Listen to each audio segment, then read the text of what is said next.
आज का पवित्र वचन लिया गया है इब्रानियों 11 का 13। ये सब विश्वास ही की दशा में मरे और उन्होंने प्रतिज्ञा की हुई वस्तुएं नहीं पाई, पर उन्हें दूर से देखकर आनंदित हुए और मान लिया कि हम पृथ्वी पर परदेसी और बाहरी हैं।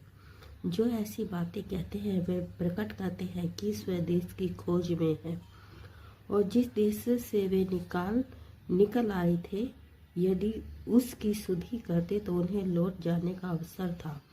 पर वे एक उत्तम अर्थात स्वर्गीय देश के अभिलाषी हैं। इसीलिए परमेश्वर उनका परमेश्वर कहलाने में उनसे नहीं लजाता, क्योंकि उसने उनके लिए एक नगर तैयार किया है।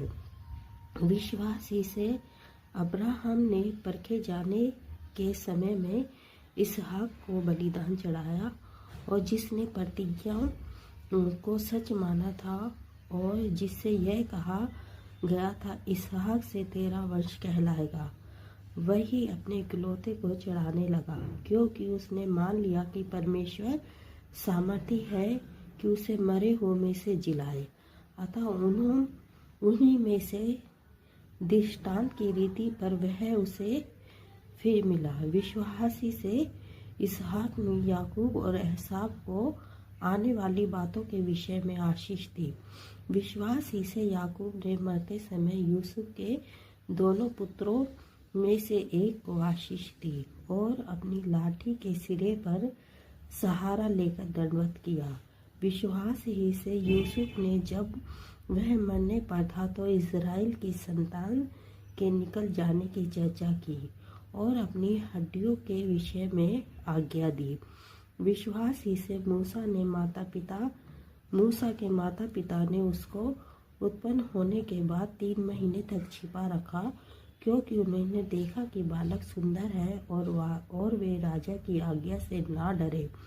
विश्वास ही से मूसा ने सयाना होकर फिरौन की बेटी का पुत्र कहलाने से इनकार किया, इसलिए कि उसे पाप में थोड़े दिन के सुख भोगने से परमेश्वर के लोगों के साथ दुख भोगना अधिक उत्तम लगा। उसने मसीह के कारण निंदित होने को मिस्र के भंडार से बड़ा धन समझा, क्योंकि उसकी आंखें फल पाने की ओर लगी थी। विश्वास ही से राजा के क्रोध से न डरकर उसने मिस्र को छोड़ दिया, क्योंकि वह अनदेखे को मानो देखता हुआ दृढ़ रहा। विश्वास ही से उसने फंसे और लहू छिड़कने की विधि मानी कि पहलौठों